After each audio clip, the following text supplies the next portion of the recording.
নমস্কার বন্ধুরা, সুজনিস কিচেনের আরেকটা নতুন পর্বে আপনাদের সকলকে জানাই অনেক অনেক স্বাগত। আজকে আমি আপনাদের বানিয়ে দেখাবো একদম টাটকা দেশি রুই মাছের কালিয়া, যেটা ভীষণই টেস্টি হয় খেতে এবং এটা দিয়ে একতলা ভাত নিমেষেই শেষ করে দিতে পারবেন। ভীষণই টেস্টি হয়, ভীষণই কম সময় লাগে। তাহলে চলুন দেখে নেওয়া যায় রেসিপিটি। তো রুই মাছের কালিয়া বানানোর জন্য এখানে নিচ্ছে একটা বড় সাইজের দেশি রুই মাছ, একদম টাটকা মাছটা। তো এই মাছটাকে এবার কেটে নেব। তো মাছটাকে বাবা কেটে দিচ্ছে। প্রথমে মাছের আঁশটা ছাড়িয়ে নিচ্ছে, তারপর মাছের মাথাটা বাদ দিয়ে দিল। এরপর পেটি বার করে নিচ্ছে, কেননা মাছটা অনেকটা বড় ছিল সেই জন্য।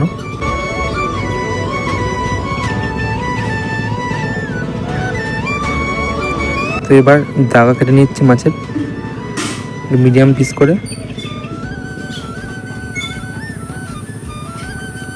তো সবগুলো দাগা এভাবে কেটে নিচ্ছে।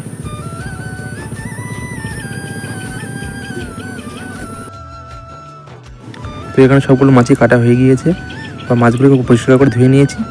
আর মাছের পিসগুলো দেখো এরকম মিডিয়ামই রেখেছি, খুব বেশি বড় করিনি। তো এবার একটা মশলা বানিয়ে নিলাম। তার জন্য নিয়েছি একটা মিডিয়াম সাইজের পেঁয়াজ কুচি, ছোটো সাইজের টমেটো কুচি, দুটো কাঁচা লঙ্কা, অল্প একটু আদা কুচি আর 10-12 কোয়া রসুন। এবার এই সব কিছু মিক্সার গ্রাইন্ডারে দিয়ে দেবো।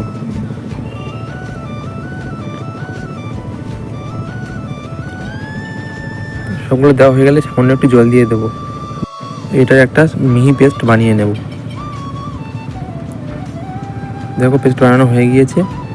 তো এরকমই একটা মিহি পেস্ট বানিয়ে নিতে হবে।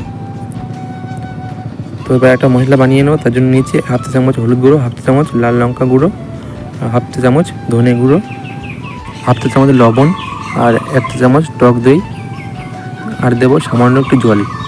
তো এবার সব কিছু মশলা ভালো করে একটু গুলিয়ে নেব। তো এই মশলাটাই পরে আমরা রান্নাতে ব্যবহার করব। তো এটাকে একটা সাইডে রেখে দেবো। এবার মাছটাকে ম্যারিনেট করে নেবো। তাহলে দিয়ে দিচ্ছি হাফ চা চামচ লবণ আর দেবো হাফ চা চামচ হলুদ গুঁড়ো। এবার মাছের গায়ে এই লবণ আর হলুদ দিয়ে ভালো করে একটু মিশিয়ে নেব। দেখো মেশানো হয়ে গেছে। এবার মাছগুলো ভেজে নেব। তার জন্য কড়াইতে দিয়ে দেবো পরিমাণ মতো সরষের তেল। তেলটাকে খুব ভালো করে গরম করে নেব। তেলটা গরম হয়ে গেলে এক এক করে মাছগুলো ছেড়ে দেবো।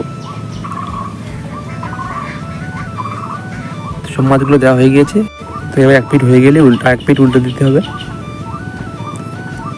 তো এভাবে উল্টে পাল্টে মাছগুলোকে লালচে করে ভেজে নেবো। তো মাছগুলো ভাজা হয়ে গেছে, এবার মাছগুলো তুলে নেবো। ফোড়নে দিয়ে দেবো একটা শুকনো লঙ্কা, 2 তেজপাতা আর হাফ চামচ গোটা জিরে। তো হালকা করে একটু ফোড়নটা ভেজে নেবো।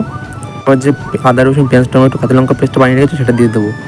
দিয়ে ভালো করে একটু নেড়ে মিশিয়ে নেবো। তো একটু ভালো করে কষিয়ে নিতে হবে, এতে খুব সুন্দর টেস্টটা হবে।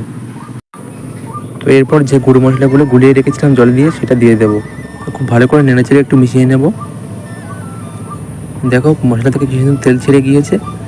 তো খুব ভালো করে কষিয়ে নিতে হবে, এতে খুব সুন্দর স্বাদ হবে। তো মশলা ভালো করে কষানো হয়ে গিয়েছে। এবার দিয়ে দেবো পরিমাণ মতো জল। তো হালকা করে একটু মিশিয়ে নেব। তো দেখো ঝোলটা ফুটতে শুরু করেছে। এবার ভাজা মাছগুলো দিয়ে দেবো। তো এবার এটাকে ঢাকা দিয়ে 3 থেকে 4 মিনিট লো ফ্লেমে একটু ফুটিয়ে নেব। ফিরে এলাম 3 থেকে 4 মিনিট পর। তো রুই মাছের কালিয়াটা প্রায় হয়ে গিয়েছে। এবার শেষে নামানোর সময় হাফ চা চামচ গরম মশলা গুঁড়ো ছড়িয়ে দেবো। তো হালকা করে একটু মিশিয়ে নেব। তো তৈরি হয়ে গেল দারুণ স্বাদের দেশি রুই মাছের কালিয়া। গরম ভাতের সাথে খেতে এটা দুর্দান্ত লাগে।